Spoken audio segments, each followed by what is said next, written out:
पुराने समय की बात है, जब दूर दूर तक रेगिस्तान फैला हुआ था और ऊंचे ऊंचे पहाड़ों के बीच एक समृद्ध राज्य स्थित था। इस राज्य पर बादशाह अली का शासन था, जिन्हें उनकी न्यायप्रियता और रहमदिली के लिए जाना जाता था। उनके राज्य में अमन और खुशहाली थी, लेकिन आसपास के बीहड़ों और जंगलों में लुटेरों का आतंक भी था। लुटेरे यात्रियों को लूटते, व्यापारियों के काफिलों को रोककर सामान छीन लेते थे। बादशाह ने अपने सैनिकों को इन लुटेरों को पकड़ने के कई प्रयास करने के आदेश दिए, पर हर बार ये लुटेरे आसानी से बच निकलते। बादशाह को यह बात खलती थी कि उनके राज्य के लोग इन लुटेरों की वजह से असुरक्षित महसूस कर रहे हैं। उन्होंने यह प्रण कर लिया कि वे किसी भी हाल में इन लुटेरों का आतंक खत्म करके ही रहेंगे। एक दिन बादशाह अपने सिपाहियों के साथ शिकार के लिए जंगल में गए हुए थे। अचानक उन्होंने एक वृक्ष के नीचे बैठे एक बूढ़े फकीर को देखा। फकीर बहुत ही साधारण कपड़े पहने था। उसकी आंखों में अद्भुत शांति थी और चेहरा एक विशेष प्रकार के तेज से दमक रहा था। बादशाह ने घोड़े से उतरकर फकीर के पास जाकर विनम्रता से पूछा, बाबा, आप कौन हैं और यहां इस बीहड़ में क्या कर रहे हैं? फकीर मुस्कुराया और शांत स्वर में बोला, मुझे लोग फकीर कहते हैं। मैं इस संसार का यात्री हूं और ज्ञान की तलाश में हूं। बादशाह को उसकी बातों में गहराई महसूस हुई। उन्होंने फकीर को अपने महल में चलने का निमंत्रण दिया। फकीर ने थोड़ी देर सोचकर हामी भर दी और बादशाह के साथ महल आ गए। महल में कुछ दिन बिताने के बाद फकीर ने बादशाह से पूछा, राजन, मैंने सुना है कि आपके राज्य में लुटेरे लोगों को लूटते हैं। क्या आपने कभी सोचा कि इन्हें रोकने का कोई और तरीका भी हो सकता है?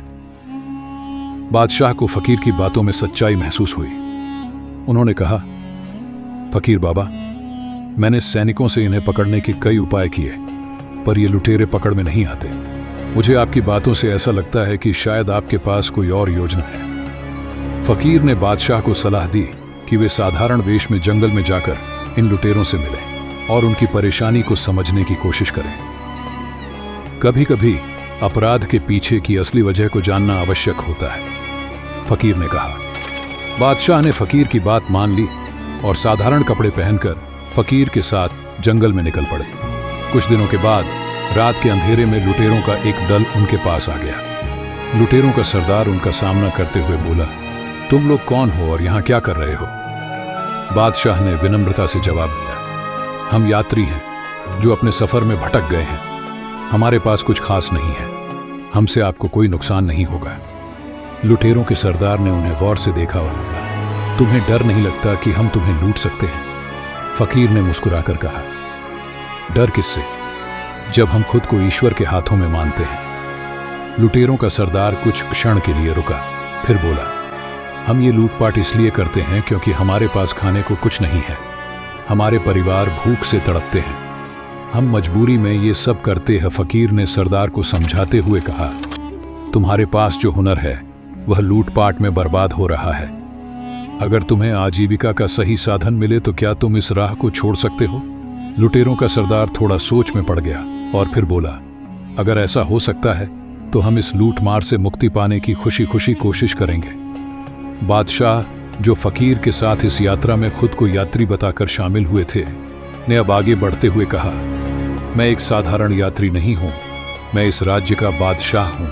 मैं तुम्हारे और तुम्हारे परिवार के लिए काम और भोजन की व्यवस्था करूंगा ताकि तुम ईमानदारी से जीवन बिता सको। लुटेरों के दल ने बादशाह के प्रस्ताव को मान लिया और राज्य के प्रति वफादारी की कसम खाई।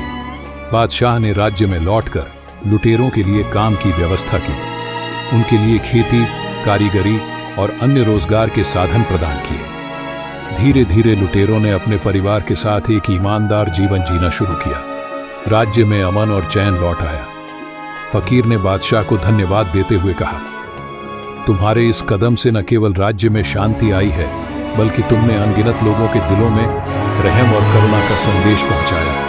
इस प्रकार बादशाह की दरिया दिली और फकीर की शिक्षा ने राज्य में अमन चैन लौटाया और बादशाह को हमेशा के लिए अमर कर दिया।